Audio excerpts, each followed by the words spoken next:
Hello my friends and welcome back. Thank you very much for being with me again today. The article for this video has to do with Hungary, Russia and gas.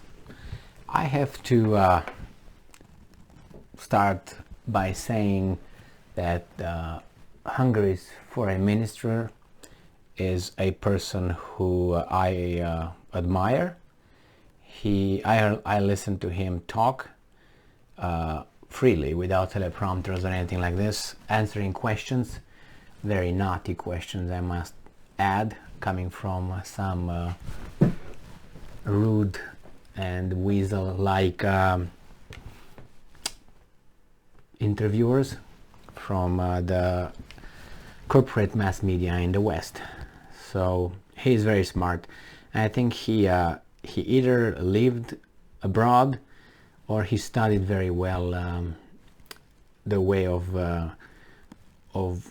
the way these guys are trying to get you, the gotcha questions. He knows very well how to turn the tables, to expose the other side. So this is an article from Republic World from July 22 over there. Here is still 21st. Hungary urges Russia for additional gas supply. Lavrov says will consider the request. Despite stringent EU sanctions, Hungary on Thursday requested Russia to supply it with almost 1 billion cubic meters of natural gas, Euronews reported. On Thursday, Russian Foreign Minister Sergei Lavrov said that Moscow will immediately forward and study Budapest's demand. Notably, the announcement comes on the same day as Moscow's restart of gas flow into Europe through its Nord Stream pipeline 1. European Union member Hungary has maintained what it calls pragmatic relations with Moscow since Russia's invasion of Ukraine created tensions with some European EU allies keen to take a tougher line. You were elected by your people, still your people, which is Hungarians with their leaders, Hungarians with Hungarian leaders, Ukrainian with leaders. So we have here Hungarian leaders looking at this situation in a very pragmatic way, thinking there's a crisis here, there are sanctions, we need to get oil, we need to get gas, we're not going to make our citizens suffer because of Brussels and the international banking system and some economic interests, big business interests. So they do whatever they feel like it's necessary to be done for their people. So on Thursday, Hungarian foreign minister, and I'm going to butcher his last name because I can't pronounce it. I will try. I will spell it so you can look for this guy. So foreign minister Peter the Great, and the last name is Szijjarto. This is the way it's spelled. Szijjarto.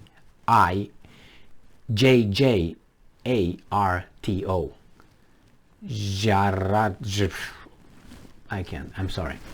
No disrespect here because I like the guy, but I can't really make it. So he landed, Peter, I will call him Peter, I will just say foreign minister, is more respectful obviously, landed in Moscow to concretize his country's energy supply.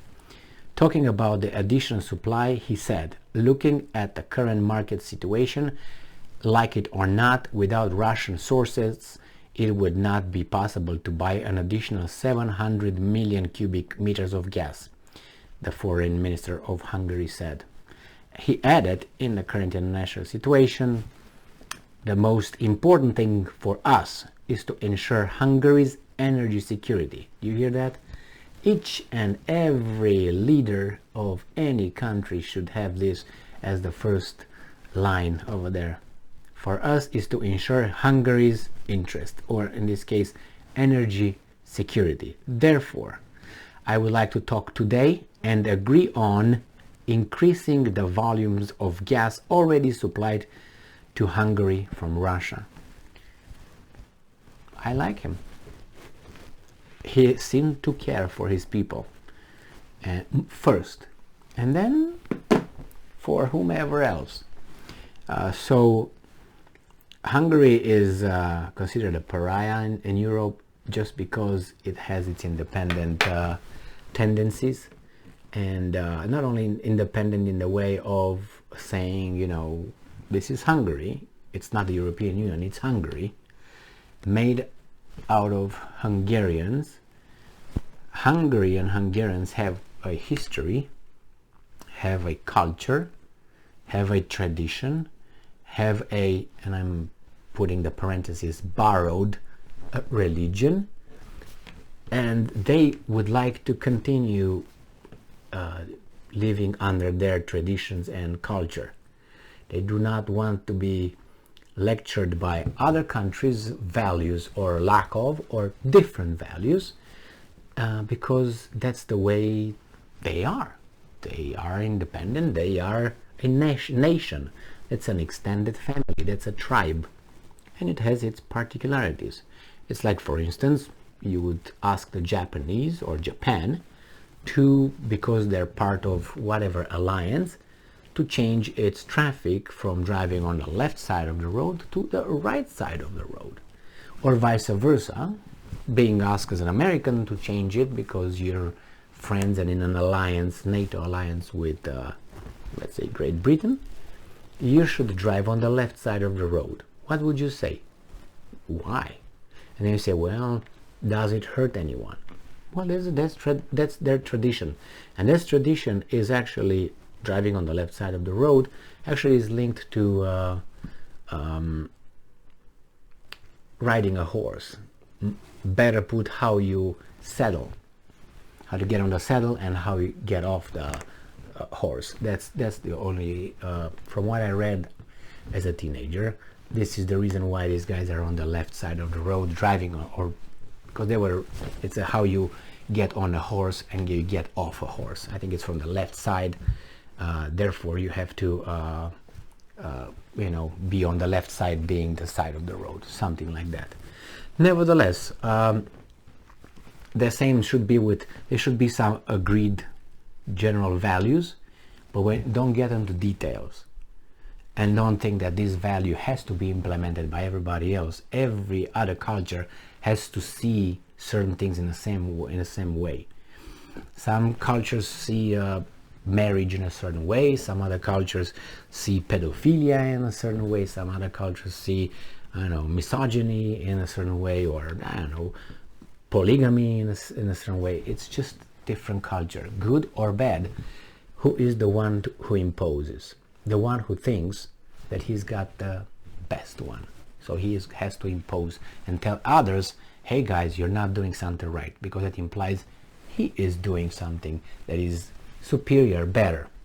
I would say different. Sometimes there are certain things that are better than others, in, you know, judging by cultural things, or superior to one another.